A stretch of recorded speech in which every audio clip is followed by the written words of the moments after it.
This is Democracy Now!, democracynow.org, The War and Peace Report. I'm Amy Goodman with Juan Gonzalez. As we continue our coverage of the 11-hour hostage standoff at a synagogue outside Fort Worth, Texas, Saturday, we turn to look at the complex case of an imprisoned Pakistani neuroscientist, Dr. Aafia Siddiqui.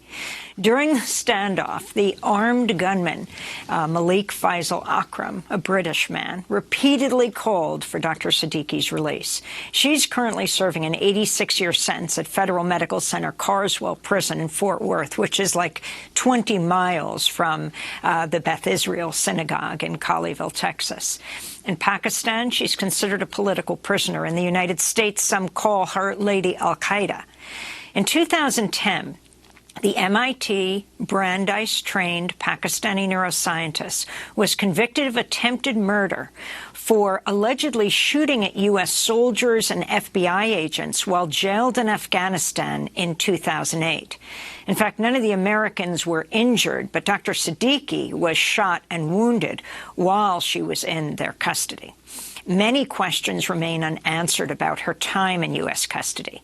Dr. Siddiqui's supporters say she was forcibly disappeared, along with 3 of her children, by Pakistani authorities in 2003 and interrogated and tortured for years by the United States at the Bagram Air Base and other locations. U.S. authorities say Siddiqui was never held by the U.S., was arrested in July 2008 by Afghan police and handed over to U.S. authorities. We're joined now by 2 guests. Marwa El-Bailey is with us. She's the current lawyer for Aafia Siddiqui. And Maury Salekan is with us, the director of operations for the Aafia Foundation. I want to begin with Dr. Siddiqui's lawyer, Marwa El-Bailey. You were there outside Dallas on Saturday, Marwa. You expressed your horror and the horror of the Siddiqui family at what was taking place with the armed gunman holding the hostages, the rabbi and 3 others.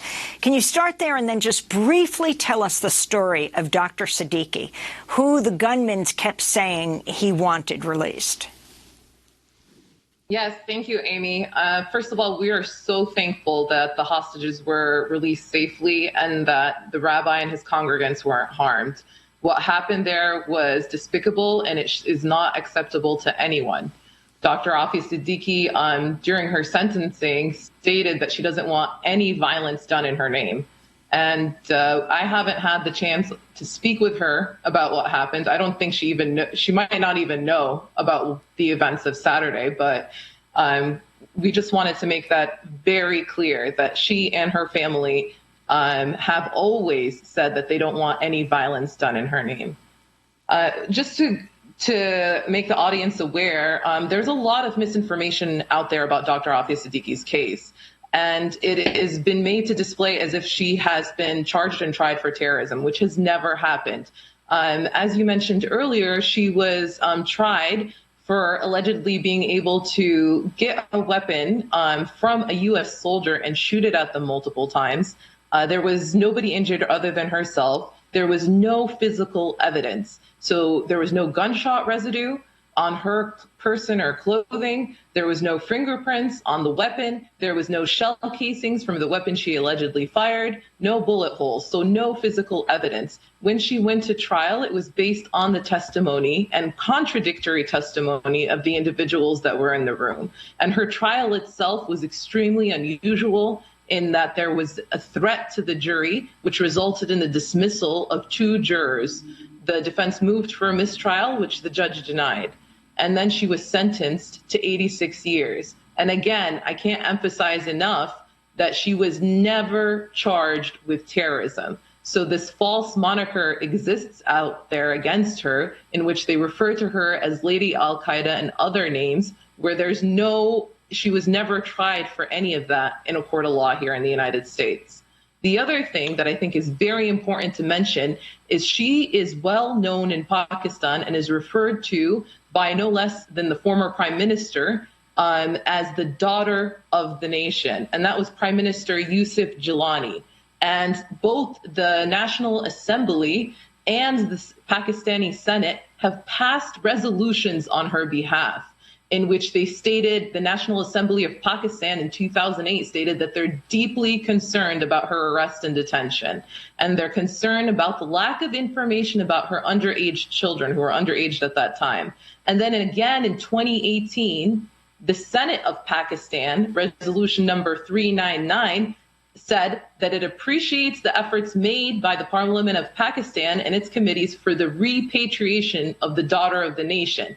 The House reiterates that there is a dire need to take up the matter with the government of the United States of America again and solve the same. So this is by no means a fringe issue. There's a serious concern out there about Dr. Afia Siddiqui, and it's really, really unfortunate that it's come again to media attention with somebody that she has no connection with, that she would never support whatsoever. But and Maral Bailey, I wanted to ask you the issue of her originally being disappeared back in 2003. As a result, apparently, of the complicity of a previous Pakistani government with the FBI. Could you talk about that and how she then ended up in Afghanistan? Yeah, so in 2003, March of 2003, so Dr. Afia Siddiqui studied here in the United States for over 10 years. She was on a student visa. She is a graduate of MIT undergrad and then PhD in neuroscience, where she studied how children learn through imitation. She moved back to Pakistan in June of 2002. In March of 2003, the FBI issued a seeking information alert. They said that they didn't have any evidence connecting her or her ex-husband, who also had a seeking information alert issued for him, Dr. Muhammad Amjad Khan. They didn't have any evidence connecting either of them to terrorism, but that they were wanted for questioning. What we do know happened is that several news organizations, including NBC Nightly News, Newsweek, The Indian Express, Dawn, published articles that said she had been taken in for questioning. And then all of a sudden, within a few days, that was walked back. And what we do know is that from March of 2003 until July of 2008, Dr. Afia Siddiqui's location was never confirmed. She was mentioned both by the NYU Law Center for Human Rights and Global Justice in a 2005 Fate and Whereabouts Unknown, Detainees in the War on Terror report, that she was potentially in U.S. detention and may be held in a U.S.-controlled secret location or foreign facility. And then she was again mentioned in the 2006 Amnesty International report. And we also have we have formal apologies from the former foreign minister of Pakistan in 2012. And he goes, and I quote, "I'm sorry for handing over the innocent Dr. Afia Siddiqui to the Americans. It was my biggest mistake ever." So there is a lot of questions surrounding her location and whereabouts between 2003 and 2008. And Dr. Afia Siddiqui maintains that she was held in secret prison sites. And her name is mentioned in 2 of the footnotes of the Senate Intelligence Committee report on torture, and only the executive summary has been released. So we don't know if she and what really happened to her is included in the 6,000 page actual report. Can you just explain how she was then picked up in 2008 after 5 years? I mean, I just watched the former deputy director of the FBI, Andrew McCabe, saying some say she was held by the U.S. for 5 years. That is not true. And he said, I was very closely connected to that case. But she was picked up in Ghazni, far, far from, for example, Bagram, with her elder son, with bomb plans, and that's when she was taken in by the authorities, handed over to the U.S., where she was then accused of trying to escape and open fire? Yeah, so she disappeared off of the streets of Karachi, Pakistan, as we mentioned, in 2003. So hundreds of miles away in Ghazni, Afghanistan, which I believe is only an hour or 2 away from Bagram or Kabul. She was found on the street by Afghan police. She can't speak any of the local languages. She looked completely disheveled. She was emaciated, weighed about like 90 pounds at the time of her reappearance. She only had her eldest son with her. Her two other children were nowhere to be found.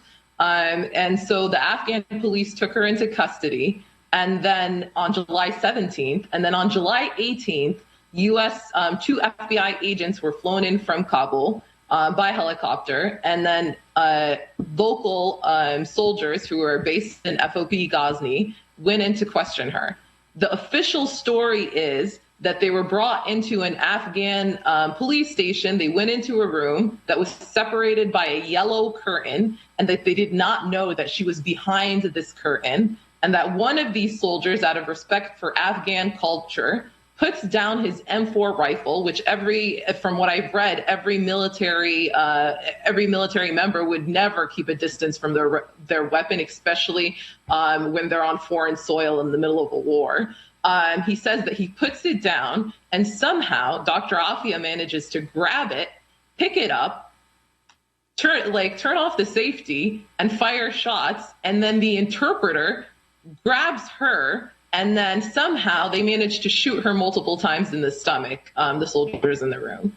And nobody else injured. If we can, I'd just like to bring in Maudi Salah Khan, the Director of Operations for the Afia Foundation. Could you talk about why you've become such a vocal supporter of Dr. Siddiqui? Yes. First of all, thank you for having us on and for dealing with this topic. In short, I heard former U.S. Attorney General Ramsey Clark, when we were together in Fort Worth, Texas, for Afia Siddiqui, and also he wanted to pay a visit to both Afia and Lynn Stewart, who was imprisoned at the same institution at that time. He said in a speech, the case of Dr. Afia Siddiqui is the worst case of individual injustice I have ever witnessed. When he said these words, they resonated with me because that is the way I felt.